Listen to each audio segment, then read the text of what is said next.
Alright guys, we're here with Alpha ubitech, and what I'm going to show you guys is how to service uh, the servos or the motors in case something goes wrong.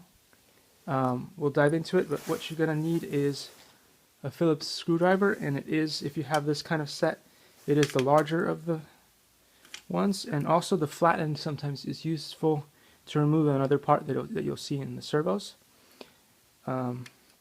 So yeah, let's just get started. Before starting, you'll notice that arms and all those pieces have these holes here.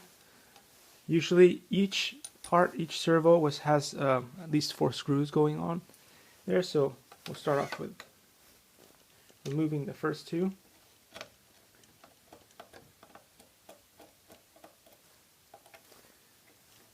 One of the things that I really like about Alpha is it's very consistent throughout the entire robot which screws are being used.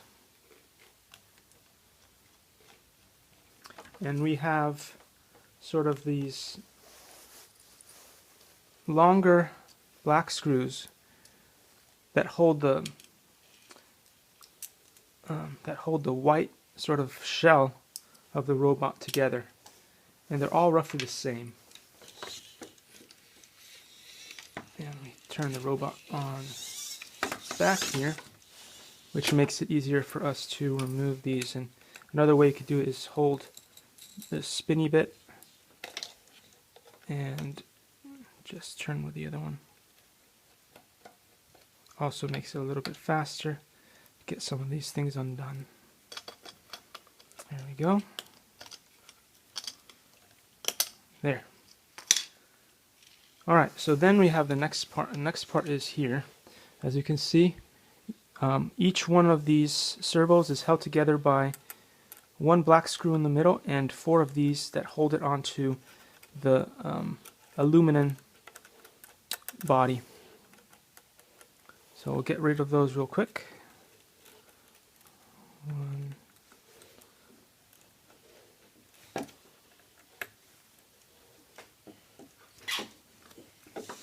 And actually you can remove the one in the middle first. I didn't do it this time, but I should have done it, because it's easier to remove it when the other 4 screws are holding it in place. Especially if you haven't done this before and you get it from the factory. So when you get it from the factory, it won't be as easy to unscrew the screws. And sometimes for these, I will use a larger Phillips screw that has just a better grip to it.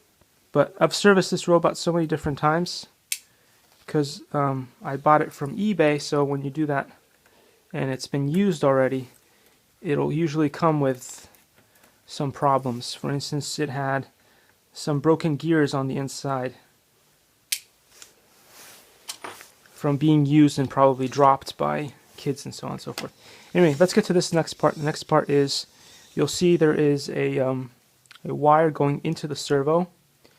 It's up to you whether you disconnect it right away or not. In some cases it's just better to disconnect it first before you service it. And then how you get this bit out is you have to be careful to sort of turn it like so. Turn it until it snaps out, and there you have it. Okay. Alright, so important to remember is that when you remove this piece, it also disconnects this part of the servo from the rest of the arm.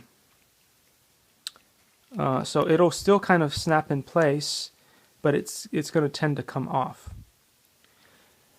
Alright, so this is the part that sometimes is troubling, because it may be aiming the wrong way and you want to reset it.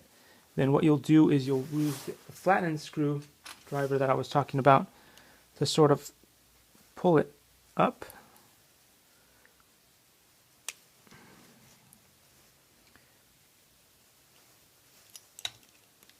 There we go, and take this bit off. There we have it. Okay, so to make sure that it's put in the correct way, though, you will have to plug the servo back in You'll have to plug the servo back in and turn the robot on here. Be careful not to get pinched, because when you do that, it automatically resets the servo. It resets the servo in here, so this will be aligned properly.